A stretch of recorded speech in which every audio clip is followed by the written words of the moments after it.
That helps me. In Andrômeda, one of the things that they stress is creating a race of leaders. In that leadership, everyone has a responsibility to not only be a leader themselves, but to make a leader of everyone else. And in that, everybody moves together. There may be varying different degrees, but everybody moves together. This is something that they have stressed over and over and over again. They've also stressed being as close to nature as possible. You folks here in Hawaii, that's really easy. And you live in an incredible place. For those of us who live on the mainland or in other countries, in big cities, it's much more difficult. I want you to know that we're the only planet that I'm aware of that uses currency. Okay? In fact, I had an experience where Mornay and Faceas had asked me to try to explain to them why we used money, or what they refer to as paper with pictures on it. So I spent a great deal of time in between contacts putting something together for them. And I had a contact. I was living in Malibu at the time up on Decker Canyon, and I had this opportunity to present this information to them. So as I'm presenting it, I'm going through it. I had a paper with me that I was reading it off and had little charts that I'd carried in my backpack. And when it was all over, and of course they already knew this information because they've been watching our history, Faceas said, thank you very much. Mornay said, thank you very much. I enjoyed it. But Faceas just looked at me, and he just had a very straight face. And he just said, I don't understand. And I said, well, what do you not understand? Now, Faceas was always telepathic. He never learned to use his vocal cords. He said, I don't understand why you have to live, why you have to pay to live on a planet you were born on. Why do you have to pay to live on a planet you were born on? That haunted me for many years, that statement.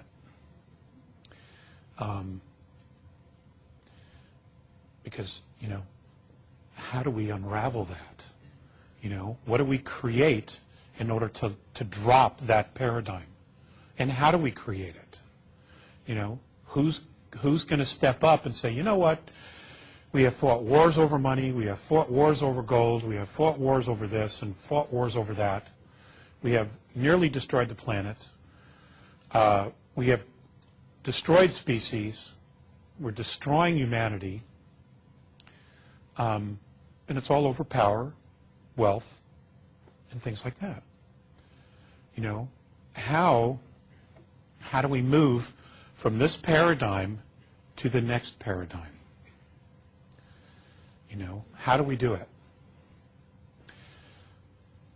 I know that there are a lot of folks trying, making suggestions, talking to people, sharing their perspectives. I know there are a lot of contactees or folks, there are hundreds and hundreds, probably thousands, who have not come forward yet.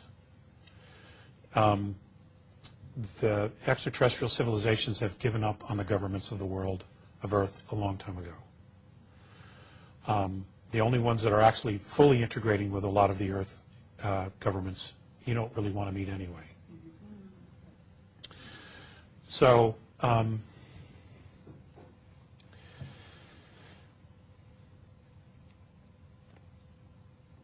how do we find our soul again? What does it take to change the essence of a man? Is there a phrase? Is there a mantra? Is there a prayer? Is there an event? What does it take to change the essence of a man or a woman? I don't have that answer, but I am asking the question, and I have been for a long time.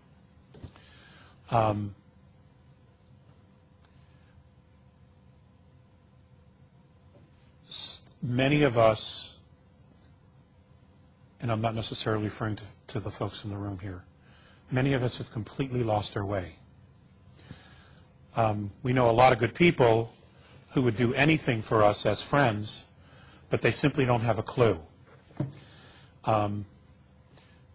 We want them to be aware of the changes that are coming, and you can put all this information in front of them and they're simply going to just dismiss it because it's too overwhelming to them.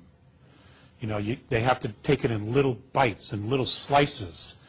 They just simply don't want to deal with it because they're so overwhelmed just trying to manage a life that already doesn't work, okay, or they're not already happy with, because it's all that they know, and they're afraid to let it go because they don't have anything else to believe in, just what it is that they do every day. So in creating a new domain of knowing and asking the question, what is it that we want? It has to be something that everybody can take hold of a piece of. For example, every day there are little things that we could do to begin shifting our consciousness. Every day when we get up, the first thing we should do is be grateful that we're alive to see another day. And just make that acknowledgement. Spirit, thank you. Always tell your children that you love them. Every day. Tell them that you're proud of them. Always tell your wife that you love her, or your partner that you love her. Always be friendly and cordial at the office. Okay? When you hear an ambulance drive by, just say a blessing. Say, I bless whoever that's for, and that their highest good is what is achieved. Little things like that. When you walk into a room, just say, I bless this room. Little things like that make all the difference. Because it's conscious intent that every day when you do things like that, and that's all it, and those things are easy to do, all right? Is what you do is you begin to polarize. You begin to magnetize those spaces with your thoughts. And whatever you magnetize and you put out, it will come back. It will be mirrored back to you. That's why Earth is boot camp for the soul. It's because that's what it does. It mirrors our shit back to us. You know? And the more shit, the more shit. Okay? And that's why it's so overwhelming after a while.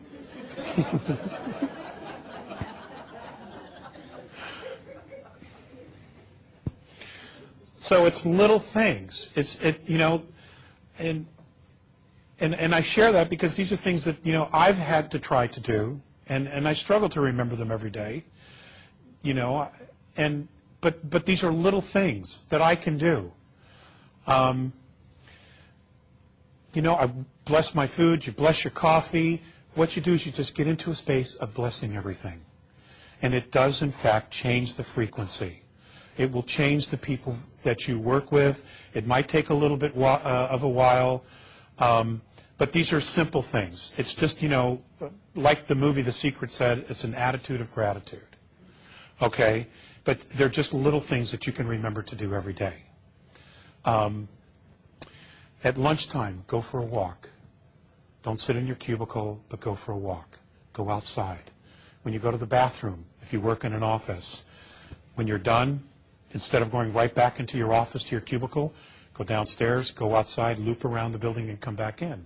Just give yourself a break. Just remember where you are. Don't get stuck in just being so in a rut that you forget. Because it's easy. That's, you know, that's why we're so stuck on Earth. And you know, the extraterrestrials, the visitations, the psychic phenomena, the paranormal phenomena, all of that stuff, ladies and gentlemen, is us. It's all happening to us because it is us.